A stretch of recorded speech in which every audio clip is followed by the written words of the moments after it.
وہ خزانہ جس کو وہ ڈھونڈ رہا ہے وہ ہمیشہ وہی ہوتا ہے جہاں وہ ہے، کیونکہ جہاں وہ ہے وہیں زندگی ہے، وہیں پیس ہے، وہیں خدا ہے۔ مگر اس زندگی کو، اس پیس کو، اس خدا کو وہ ڈھونڈنے کی دوڑنے لگتا ہے۔ ایک بہت ہی دلچسپ واقعہ ہے جس کا ذکر ایکہارٹ ٹولے نے اپنی کتاب پاور آف ناؤ میں بھی کیا تھا۔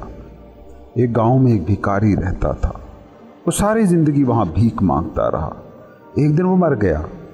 وہ جگہ اتنی غلیظ، بدبودار اور گندی تھی کہ لوگ اس کی موت کے بعد بھی اس جگہ سے کافی عرصے تک دور رہے۔ پھر عرصہ 30 سال بعد انہوں نے اس کی جگہ صاف کی، کیونکہ انہیں وہاں کچھ کنسٹرکشن کرنی تھی۔ جب انہوں نے اس جگہ کو کھودا جہاں وہ فقیر بیٹھا کرتا تھا، تو وہاں ایک بڑا خزانہ انہیں دبا ہوا ملا۔ بھکاری ایک شاہی خزانے پر بیٹھا ساری زندگی بھیک مانگتا رہا، پائی پائی کو ترستا رہا، مگر رات دن وہ ایک خزانے پر بیٹھا تھا۔ لوگ اس بھکاری کی حماقت پر بہت ہنسے، ہنسنا بنتا بھی تھا، لیکن ان میں بصیرت ہوتی تو شاید اس کے بعد وہ خود پر بھی ہنستے کہ وہ خود بھی ویسے ہی بھکاری تھے جو زندگی کے خزانے پر بیٹھے زندگی کو ترستے جی رہے تھے۔ یاد رکھنا، خزانہ اسی جگہ دفن ہے جہاں پر آدمی کھڑا ہے، لیکن وہ ساری عمر بھیک مانگتا ہے، کبھی طاقت کا دھیلا، کبھی شہرت کی پائی، کبھی دولت کی چونی، مگر زندگی کے خزانے پر وہ بے خبر بیٹھا رہتا ہے۔ تم جس خدا کو بھی ڈھونڈنے نکلے ہو نا، وہ بھی وہی ہے جہاں تم ہو۔ اسے ڈھونڈنے کے لیے کہیں بھی تم جاؤ گے بھٹکو گے، کسی سمت میں بھی جاؤ گے غلط جاؤ گے، اس سے دور جاؤ گے۔ یوں لگتا ہے کہ جیسے یہ فطرت کا اصول ہو، جس بھی چیز کو پانے کی خواہش تم میں ہے اس سے تم دور ہوتے جاتے ہو۔ وجہ اس کی یہ ہے کہ تم اپنے مکمل امکان، ٹرو پوٹینشل کو نہیں جان پائے۔ تمہارا سفر انا کو مرکز مان کر چلتا ہے، اور انا نے ہر چیز کو کوشش سے جوڑا ہوا ہے۔ جب تک انا نہیں سمجھ میں آتی اور یہ حقیقت نہیں کھل پاتی کہ تم انا نہیں، تم وہ ہو جس کی انا ہے۔ تم تو بس بیٹھے دیکھتے ہو، فٹنس ہو اس کو جو چل رہا ہے۔ جسم اور مائنڈ اسی لیے ہیں کہ وہ چلیں، لیکن حقیقی تم وہ ہو جس کا یہ جسم ہے، جس کا یہ مائنڈ ہے، وہ چل نہیں سکتا، وہ بس دیکھ سکتا ہے، جسٹ وٹنسنگ۔ تم اگر مائنڈ باڈی سے نتھی ہو، آئیڈینٹیفائیڈ ہو، تو پھر دوڑ مقدر ہے، لیکن اگر وٹنس تک، اس آبزرور تک پہنچ گئے تو دوڑ رک جاتی ہے۔ انسان عجیب مخلوق ہے، اس میں دونوں ہی پوائنٹ برابر موجود ہیں، دوڑنا بھی اور ٹھہرنا بھی۔ دوڑ سے آئیڈینٹیفیکیشن ہے تو انا، ٹھہراؤ سے جڑ گئے تو ہستی، زندگی کا خزانہ۔ اب بھی دوڑو گے صحیح، مگر کوئی اندر ہوگا جو رکا رہے گا، اور جس کا ٹھہرا ہوا مقام بیدار ہو، اس کی دوڑ بھی بڑی گریسفل، پروقار ہو جاتی ہے۔ غور سے دیکھنا اپنی دوڑتی زندگی کے بھی کامیاب ترین لوگوں کو، ان میں تمہیں یہ ٹھہراؤ ضرور ملے گا۔ تم مسلسل دوڑ رہے ہو، مسلسل بھاگ رہے ہو، رک کر یہ بھی نہیں سوچنے پر آمادہ کہ یہ دوڑ ہے کس کی، رک کر یہ بھی نہیں پوچھتے کہ میں کون ہوں۔ یہ وہ سوال ہے جو دوڑتے بدن میں ٹھہرے ہوئے خدائی مقام کی طرف تمہاری رہنمائی کرتا ہے۔ اسی لیے مذہب عبادت کی بات کرتا ہے جو رکنے کی بات ہے، صوفی مراقبے کی، میڈیٹیشن کی بات کرتا ہے، یہ رکنے کی بات ہی ہے۔ رکو، رکنا سیکھو، پھر دوڑنا بھی حسین ہو جائے گا۔ دیکھتے نہیں ہو کہ گہری نیند آئے تو دن کے کام کی کوالٹی اعلیٰ ہو جاتی ہے، اور دن میں کام بہت کیا ہو تو نیند گہری آتی ہے۔ رکو کہ دوڑنے کا حسن جان سکو، دوڑو کہ رکنے کی لذت کو مل سکو۔ یہ دونوں پوائنٹ تم میں بیک وقت ہیں، اسی لیے دونوں کو جیو۔ صرف انا ہو تو دوڑ کے علاوہ کسی چیز میں بقا نہیں دیکھو گے، کیونکہ انا کچھ نہیں، اسی دوڑ سے تمہارے ایک ہو جانے کا نام ہے۔ انا کا اپنا کوئی وجود نہیں ہوتا، یہ کسی چیز سے چمٹ کر ہی خود کو دکھا سکتی ہے، اور یہ ہمیشہ چمٹے گی دوڑتی چیز سے، کیونکہ دوڑتی چیز کی منزل ہوتی ہے، اور منزل انا کو موٹیویشن دیتی ہے۔ مگر تم بطور زندگی، وہ تم جس کی یہ انا ہے، جس کا یہ مائنڈ ہے، ہمیشہ سے ہی رکے ہوئے ہو۔ تصوف اسی دوڑتے پہلو اور ٹھہرے مقام میں توازن کی تخلیق کا نام ہے۔ ایک شخص انلائٹنمنٹ پا گیا، لوگ اس کے پاس گئے اور کہا، تجھے آخر کیا ملا ہے؟ تو اتنا بدل گیا، یہ علم کچھ ہم سے بھی شیئر کر۔ اس نے کہا، ملا تو کچھ نہیں، ہاں کچھ کھو ضرور گیا ہے۔ جو کھویا ہے وہ کھوئے بنا کبھی کسی کو کچھ نہیں ملا، جو کھویا ہے وہ میں کبھی تھا ہی نہیں۔ درست انداز سے اس کو کہیں تو یوں کہہ سکتے ہیں، کھو ہی وہ سکتا ہے جو کبھی تمہارا تھا ہی نہیں، جو کبھی تم تھا ہی نہیں۔ جو کھو جائے اور تمہارا تم ہونا جس سے متاثر نہ ہو، وہ تم تھے ہی نہیں۔ پانی سے پانی پن کو کوئی نہیں چھین سکتا۔ تمہارا حقیقی تم جس بھی چیز سے بنا ہے، وہ بھی کبھی تم سے کوئی نہیں چھین سکتا۔ جنہوں نے بھی بیداری کی منزل کو پایا ہے، انہوں نے وہ جھوٹ کھویا ہے، اور جھوٹ کھوتے ہی سچ پیدا کرنے کی ضرورت نہیں رہتی، سچ ظاہر ہو جاتا ہے۔ جیسے خاموشی کو پیدا کرنے کے لیے صرف شور کو، لفظوں کو مٹانا کافی ہے۔ خاموشی تو ہمیشہ ہی ہے۔ دوڑ سے جب رکنے کی بات کی جاتی ہے، اس کا مطلب یہ نہیں ہے کہ کچھ نہ کرو، بس بیٹھ رہو۔ اس کا مطلب بس اتنا ہے کہ دوڑتے دوڑتے تم دوڑ ہو گئے ہو۔ تھوڑی دیر رکو اور جانو کہ تم دوڑ نہیں ہو، دوڑنے والے ہو۔ ریس نہیں ہو، ریسر ہو۔ تم اپنا ہی تخلیق کردہ مائنڈ نہیں ہو، اپنا ہی تخلیق کردہ جسم نہیں ہو، اپنی ہی تخلیق کردہ انا نہیں ہو، اور اس کی شناختیں نہیں ہو، بلکہ وہ ہو تم جس کی یہ ملکیتیں ہیں، جس کے یہ اظہار کے ذریعے ہیں۔ جو کھو سکنے کے قابل ہے، اسے کھونے کے بعد جو بچ جاتا ہے، وہ ہے تم، وہ جسے تم چاہ کر بھی نہیں کھو سکتے۔ نشے میں دھت انسان سب کھو دیتا ہے، مگر میں ہوں کا احساس وہ بھی نہیں کھو پاتا۔ تمہارے سر پر چوٹ لگے، یادداشت کھو جائے، گھر بھول جاتا ہے، نوکری بھول جاتی ہے، بزنس بھول جاتا ہے، پیارے اپنے پرائے دشمن سب بھول جاتے ہیں، بچے تک بھول جاتے ہیں، اور تو اور وہ نام تک بھول جاتا ہے جس نام کو تم ہمیشہ تم کہتے رہے تھے۔ مگر آئی ایمنس، میں ہوں کا احساس وہ بھی نہیں کھوتا۔ نیند تم سے سب چھین لیتی ہے، مگر میں ہوں کا احساس نہیں چھین پاتی۔ یہ وہ بنیادی عنصر ہے جس سے تم بنے ہو۔ یہ پانی میں جیسے پانی پن ہے، اسی طرح کی ایک چیز ہے، اور اس احساس کو آج تک جس نے بھی پایا ہے، وہ وہی ہیں جنہیں رکنا آ گیا، جو وہ سب کھونے کو تیار ہو گئے جس کو وہ اپنا آپ کہتے تھے۔ یہ حادثہ نہیں کہ اکثر صوفی سنیاسی سب کو چھوڑ چھاڑ کر جنگل صحرا کو نکل جاتے تھے۔ ان کی نکالی میں بھی لوگ نکلتے ہیں، مگر وہ چھوڑنے کے سفر پر نہیں ہوتے، بلکہ ان صوفیوں کی نکالی کو پکڑے ہوتے ہیں۔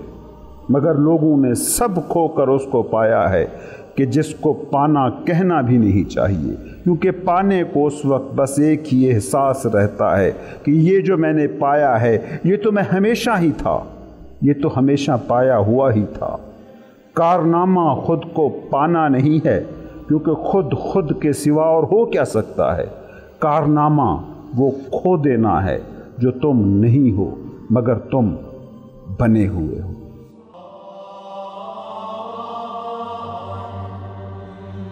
تم وہی خوشی ہو جو تم ڈھونڈنے کے پیچھے پاگل ہوئے جا رہے ہو۔ تم وہی خزانہ ہو جس خزانے کی جستجو میں ڈپریس ہو رہے ہو۔ انا کا کھیل یہی ہے کہ جو تم چاہتے ہو، مائنڈ اسی کو ساری عمر مشکل بنا کے دکھاتا رہتا ہے، اسی کو ناممکن کہتا رہتا ہے۔ کبھی سوچا ایک کروڑپتی کو کہیں کہ ایک ماہ میں کروڑ روپیہ کمانا ہے، کیا اسے یہ خیال ناممکن یا مشکل لگے گا؟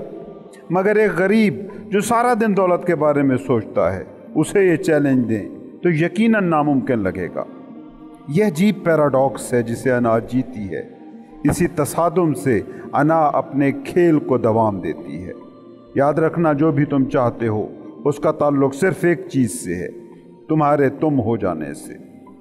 تم خاص ہو، الگ ہو، مختلف ہو۔ سکول، معاشرے، سماج کے سکھائے دکھائے خواب تمہارے نہیں ہیں۔ ان سے مت پوچھو تم کیا ہو اور کیا چاہتے ہو، خود سے پوچھو۔ خوشی کو ڈھونڈتے ہو نا، خوشی تمہارے تم ہو جانے میں ہے۔ راحت ڈھونڈتے ہو نا، راحت تمہارے اندر پوشیدہ امکانات تک پہنچ جانے کا نام ہے۔ پیس چاہیے نا، پیس تمہارے بھرپور ہو جانے کا نام ہے۔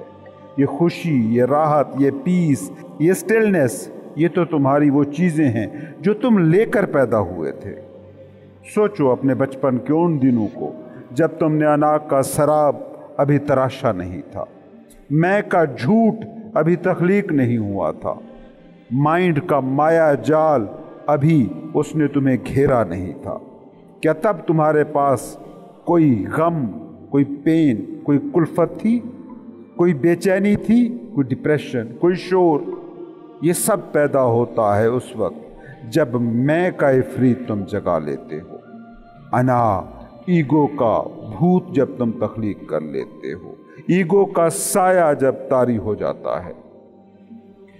کبھی سوچا یہ جسے تم سایہ کہتے ہو، بھوت کہتے ہو، وہ کیا ہے؟ جو ہو نہ مگر محسوس ہو کہ ہے۔ کبھی سوچا ہے اپنی انا کے بارے میں، اپنی میں کے بارے میں؟ یہ کیا ہے؟ کیا تم کبھی اسے ڈیفائن کر سکتے ہو؟ بھول جاؤ اس کو جو تم اپنے تعارف میں کہتے ہو، وہ تو سارے جھوٹ ہیں جو تمہیں ارد گرد نے سکھائے ہیں۔ تم ایمانداری سے خود سے پوچھو، یہ جسے تم میں کہتے ہو، یہ جو انا ہے، یہ ہے کیا؟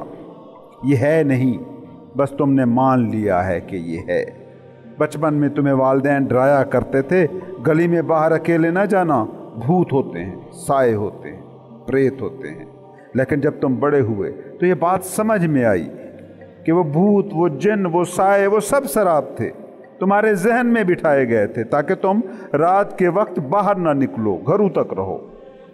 بالکل ویسا ہی جھوٹ ہے یہ انا، ویسا ہی عفریت جو موت کے دم تک انا کے فریب سے باہر نہ نکل پایا، جانیے وہ کبھی بڑا ہی نہیں ہوا۔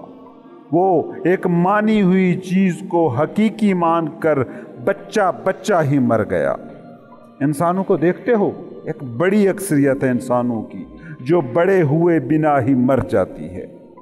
بڑی تعداد میں لوگ کلی کلی کی حالت میں ہی مر جاتے ہیں، پھول ہو ہی نہیں پاتے۔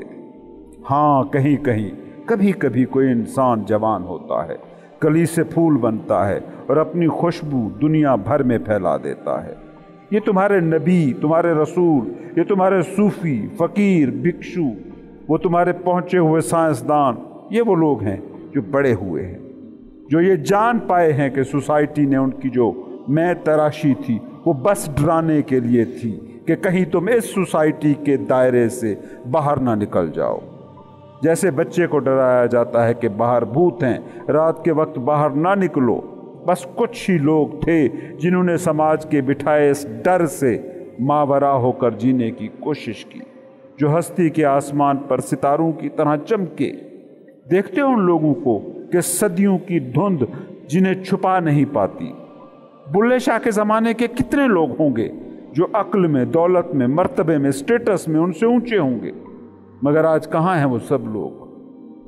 جب یہ میں جھوٹ ہے تو اس میں کی کمائی، مال و متاع کتنی کوئی اہم ہوگی؟ کبھی پوچھو نہ خود سے کہ یہ جسے تم میں کہتے ہو یہ ہے کیا؟ یہ کوئی فزیکل وجود نہیں ہے۔ تم غلطی سے اپنے جسم کو ایک نام، ایک لیبل کے مساوی سمجھ لیتے ہو، مگر سوچو کیا یہ جسم وہی نام ہے جس نام سے تم اسے پکار رہے ہو؟ آج تمہاری یادداشت چلی جائے تو کیا پکارے ہوئے؟ تو کیا پکارو گے اس جسم کو؟ انا کے نام پر جو بھی کچھ تمہارا کہا جاتا ہے، یہ نام، ذات، برادری، نسل، قومیت، اس کے بارے میں ذرا غور کرنا، یہ کتنا کوئی تمہارا ہے؟ صرف چھوٹی سی یادداشت چلی جائے اور وہ سب کچھ ختم جسے تم سمجھتے ہو، مگر جسے تم سمجھتے ہو وہ تم ہے ہی نہیں، کیونکہ یادداشت کے جانے کے بعد بھی تم موجود ہو۔ تم تو نہ نہیں ہو گئے نا، مٹتا وہی ہے جو جھوٹ ہوتا ہے۔ یادداشت جانے کے بعد جو مٹ گیا وہ جھوٹ ہے، جو سچ ہو اسے تم کیسے مٹا سکو گے؟ یاد رکھنا، جس دن تم بڑے ہو گئے، جس دن تم نے جان لیا کہ بچپن کے جن بھوت ہی نہیں، تم نے جو میں تراشی ہے وہ بھی بھوت ہے نہیں، بس مان لی گئی ہے، اس دن تمہاری ساری کھوج بدل جائے گی، سارے رستے بدل جائیں گے، زندگی کی سمتیں بدل جائیں گی۔ یاد رکھو، تم اس دنیا میں اس کی تلاش کرنے کے لیے بھیجے گئے ہو جو تم اپنی حقیقت میں ہو۔ اس زمین پر تم اسی سے ملنے آئے ہو جو تم ہو، کچھ اور نہیں ہونا، جو تم ہو اسی سے اپنی پہچان کرانی ہے۔ اس کو جان لیا تو خدا کو جان لیا۔ حضرت علی کہتے تھے، من عرف نفسہ فقد عرف ربہ، جس نے خود کو جان لیا اس نے رب کو جان لیا۔ کون ہے یہ خود؟ کیا تمہارا نام؟ کیا تمہاری نوکری؟ کیا تمہاری فیکٹری؟ کیا تمہاری ذات، برادری، مذہب، نسل، فرقہ؟ کیا تمہارا سٹیٹس؟ کیا ان کو جان کر تم رب کو جان سکتے ہو؟ اور پھر کون ہو تم؟ وہ جو مائنڈ کے سارے لیبلوں سے ماورا ہے، وہ جو تمہارے مینٹل سٹرکچر سے ماورا ہے، وہ جو میموری کارڈ کے بغیر بھی ہے، اسے جان لیا تو رب کو جان لیا۔ قطرے نے جان لیا کہ وہ قطرہ ہے تو اس نے یہ بھی جان لیا کہ وہ سمندر ہے۔ کرن نے جان لیا کہ وہ کرن ہے تو اس نے یہ بھی جان لیا کہ وہ سورج ہے۔ سیل نے جان لیا کہ وہ سیل ہے تو اس نے یہ بھی جان لیا کہ وہ انسانی جسم ہے۔ زندگی نے جان لیا کہ وہ زندگی ہے تو اس نے یہ بھی جان لیا کہ وہی کل زندگی ہے۔ ذرے نے جان لیا کہ وہ ذرہ ہے تو اس نے یہ بھی جان لیا کہ وہی صحرا ہے۔ سمندر کیا ہے؟ قطروں کا اکٹھ ہی تو ہے۔ صحرا کیا ہے؟ ذروں کے اجزاء کا کل ہی تو ہے۔ جسم کیا ہے؟ خلیوں کا مجموعہ ہی تو ہے۔ خدا کیا ہے؟ خود کا مجموعہ ہی تو ہے۔ تم اس دنیا میں خود کی تلاش کے لیے ہو، خود تلاش کر لیا تو خدا پا ہی لیا، اور جس دن تم نے یہ خود پایا تب جانو گے کہ تم کبھی ناپاک ہوئے ہی نہ تھے کہ پاک ہونے کی کوشش کرتے۔ تم یہ جانو گے کہ تم کبھی ان انلائٹنڈ تھے ہی نہیں، انلائٹنمنٹ کی حالت سے ایک پل کے لیے باہر کبھی تم نہیں گئے۔ اس کو پا لیا تو جان جاؤ گے کہ جھیل ہمیشہ ہی اپنی تہہ میں ساکت تھی، بس تم اپنی تہہ تک نہ پہنچے تھے۔ جھیل کی سطح پر جتنے طوفان اٹھ رہے ہوں، کبھی اس کی تہہ میں کچھ نہیں ہو رہا ہوتا، وہاں ہمیشہ سکون ہوتا ہے، کوئی شور نہیں ہوتا۔ جھیل کی سطح پر لہروں کے طوفان بھی اٹھ رہے ہوں تو بھی جھیل کے باطن کا سکوت فنا نہیں ہوتا۔ کبھی تجربہ کر کے دیکھو، جب تم شدید غصے میں ہوتے ہو، جب جسم کا رواں کانپ رہا ہو، منہ سرخ، جسم پسینے میں شرابور ہو، اس وقت بھی اگر تم اپنے اندر جھانک کر دیکھ سکو اور اس کو دیکھ لو کہ جو دیکھ رہا ہے کہ تمہارا جسم، تمہارا ذہن اس وقت کس حالت میں، کس کرب سے گزر رہے ہیں، تو تم دیکھو گے کہ غصے کی یہ ساری کپاہٹ اس پوائنٹ کو نہیں چھو رہی ہوگی۔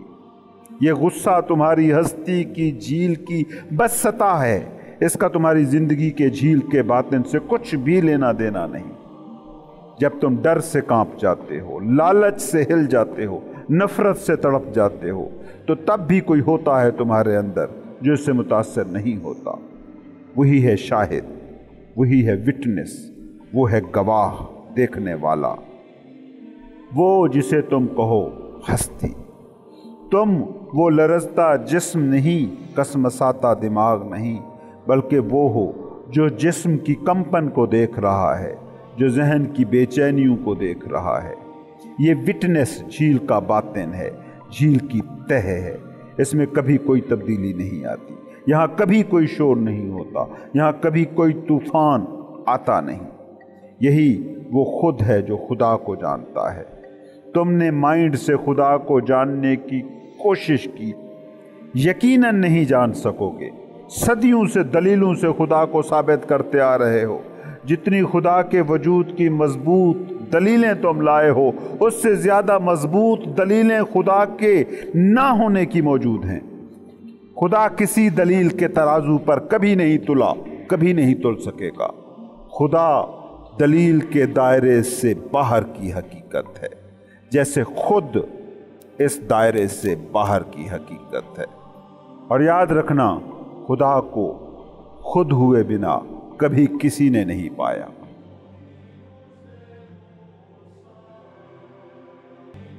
سوال کیا گیا، بعض اوقات لمحے موجود ناقابل قبول، ناخوشگوار یا ناقابل برداشت ہوتا ہے، ایسی صورت میں کیا کیا جائے؟ پہلی بات تو یہ ہے کہ جو ہے سو ہے، اسے قبول کریں۔ آپ لمحے موجود میں اسے بدل سکتے ہیں، وہ بھی قبول کرنے کے بعد ہی بدل پائیں گے تو بدل دیں، نہیں بدل سکتے تو اسے پورے کا پورا قبول کر لیں۔ غور سے مشاہدہ کریں کہ جو چیز آپ کو ناقابل برداشت لگ رہی ہے، ناخوشگوار لگ رہی ہے، ناقابل قبول لگ رہی ہے، دماغ اس سے کہہ کیا رہا ہے، اس پر لیبل کیا لگا رہا ہے، اور یہ لیبل لگانے کا پورا پروسیس ہو کیسے رہا ہے۔ متواتر اور مسلسل دماغ میں چھپی ہوئی طے شدہ آرا، ججمنٹس کو سننا، ہمیشہ ججمنٹل رہنا درد اور افسردگی تخلیق کرتا ہے۔ جب آپ دماغ کو دیکھنا، اس کا مشاہدہ کرنا شروع کرتے ہیں تو اس میں موجود مزاحمت کے جو پیٹرن ہیں، جو نقش ہیں، وہ آپ کی راہ سے آپ ہٹ جاتے ہیں۔ اس وقت آپ کو لمحے موجود میں حضوری کا موقع ملتا ہے۔ حضوری یا لمحے موجود میں حاضر باشی، یہ وہ واحد حالت ہے جو آپ کی اندر کی دنیا کو باہری حالات سے، سچویشن سے آزاد کر دیتی ہے۔ یہ وہ حالت ہے جسے کامل اندرونی سکون کہتے ہیں، باطن کا سکون۔ اس کے بعد آپ خود دیکھیں گے کہ زندگی کا معجزہ کیسے رونما ہوتا ہے۔ اس حضوری کی کیفیت میں اگر ضرورت ہو، اگر ممکن ہو تو پھر کوئی عملی قدم اٹھائیں۔ ہمیشہ یاد رکھیے، جو بھی صورتحال ہے پہلے اسے قبول کریں، اسے تسلیم کریں، پھر تبدیلی کی ضرورت ہو اور ممکن ہو تو عملی قدم اٹھائیں اور صورتحال کو بدل دیں۔ لمحے موجود میں زندگی کے دامن میں جو بھی کچھ ہو، اسے یوں شدت کے ساتھ قبول کریں کہ جیسے خود آپ نے اسے چنا ہو۔ ہمیشہ لمحے موجود کے ساتھ ہم آہنگ رہتے ہوئے عملی قدم اٹھائیں۔ قطعاً بھی اس کی مخالفت نہ کریں، اسے اپنا دشمن مت بنائیں۔ لمحے موجود کو اپنا دشمن بنانا خود زندگی کو اپنا دشمن بنانے جیسا ہے۔ لمحے موجود کو اپنا دوست اور حلیف بنائیں، کبھی اسے حریف سمجھنے کی غلطی نہ کریں۔ اگر یہ آپ کی عادت بن گئی تو زندگی میں پھر انقلابی تبدیلیاں آئیں گی۔ جب تک آپ لمحے موجود کی طاقت کو حاصل نہیں کرتے، تب تک ہر جذباتی دکھ جس کا آپ سامنا کرتے ہیں، وہ آپ میں اپنی باقیات کی شکل میں جمع ہوتا رہتا ہے۔ ہر دکھ، ہر پین جمع شدہ دکھوں کے ذخیرے میں ایک اور تہہ کا اضافہ کرتا جاتا ہے۔ جس دکھ کا آج آپ کو سامنا ہے، وہ بھی ماضی کے ذخیرے سے جڑا ہے۔ وہ ذخیرہ جو آپ میں ہمیشہ سے موجود تھا ہے، جس نے آپ کے دل و دماغ کو اپنا مسکن بنا رکھا ہے۔ یقیناً اس ذخیرے میں وہ درد بھی شامل ہیں جن کا سامنا آپ کو بچپن میں ہوا، وہ دکھ، وہ تکلیفیں بھی شامل ہیں جو اس معاشرے کے لاشعور میں ہیں جس میں آپ کا جنم ہوا۔ یہ ذخیرہ شدہ دکھ منفی توانائی کا فیلڈ ہے جو آپ کے باڈی اور مائنڈ پر قابض رہتا ہے۔ اگر آپ کسی غیر جانبدار مقام سے اس کو دیکھ پائیں تو سچ آپ کے سامنے آ جائے۔ لاشعور میں موجود درد کا یہ ذخیرہ جذباتی دکھ بدن، ایموشنل پین باڈی کہلاتا ہے۔ اس دکھ بدن کی دو حالتیں ہوتی ہیں، خوابیدہ یا ایکٹیو۔ ہو سکتا ہے کہ 90% وقت یہ پین باڈی خوابیدہ حالت میں ہو، لیکن انتہائی افسردہ اور غم زدہ لوگوں میں یہ دکھ بدن ہر وقت 100% ایکٹیو حالت میں بھی ہو سکتا ہے۔ بعض لوگ اپنی پوری زندگی اسی دکھ بدن کو جیتے ہیں اور وقت کے ساتھ ساتھ یہ دکھ بدن مضبوط ہوتا جاتا ہے۔ کچھ لوگوں میں کبھی کبھی یہ دکھ بدن بیدار ہوتا ہے، خصوصاً تب جب وہ کوئی قریبی تعلق بناتے ہیں، ماضی کے کسی دکھ یا غم کو یاد کرتے ہیں، کسی جسمانی یا روحانی کرب کا سامنا کرتے ہیں، یا کوئی مادی نقصان ہوتا ہے۔ دکھ بدن کو کوئی بھی چیز ٹریگر کر سکتی ہے، جیسے کوئی خاص پیٹرن جو دکھ سے جڑا ہوتا ہے۔ دکھ بدن جب ایکٹیو ہوتا ہے تو اپنے کسی قریبی شخص کا کوئی معمولی سا جملہ، عام سا مذاق بھی انتہائی کرب اور دکھ کی وجہ بن جاتا ہے۔ اس کی وجہ اصل میں وہ جملہ یا مذاق نہیں ہوتا، بلکہ دکھ بدن کی شکل میں ماضی کے نفسیاتی دکھوں کا ذخیرہ ہوتا ہے جو اس وقت فعال ہوتا ہے۔ ان دکھوں کا تعلق لمحے موجود سے کبھی نہیں ہوتا، بلکہ یہ اصل میں آپ کی نفسیات کا حصہ ہوتے ہیں۔ کچھ دکھ بدن ناپسندیدہ تو ہوتے ہیں مگر نقصان دہ نہیں ہوتے۔ مثال کے طور پر بچوں کا دکھ بدن جو جیسے ہی ایکٹیو ہوتا ہے وہ رونا دھونا چیخنا چلانا شروع کر دیتے ہیں۔ کچھ دکھ بدن منحوس اور تباہ کن عفریت جیسے ہوتے ہیں، کچھ جسمانی طور پر متشدد تو کچھ جذباتی سطح پر متشدد ہوتے ہیں۔ کچھ دکھ بدن جارحانہ مزاج کے حامل ہوتے ہیں جو ارد گرد موجود قریبی لوگوں پر حملہ آور ہوتے رہتے ہیں۔ محفل کو بدمزہ کر دینے والے اسی دکھ بدن کے حامل لوگ ہوتے ہیں، جبکہ کچھ دکھ بدن خود اسی انسان پر حملہ آور ہوتے رہتے ہیں جس میں ان کا قیام ہوتا ہے۔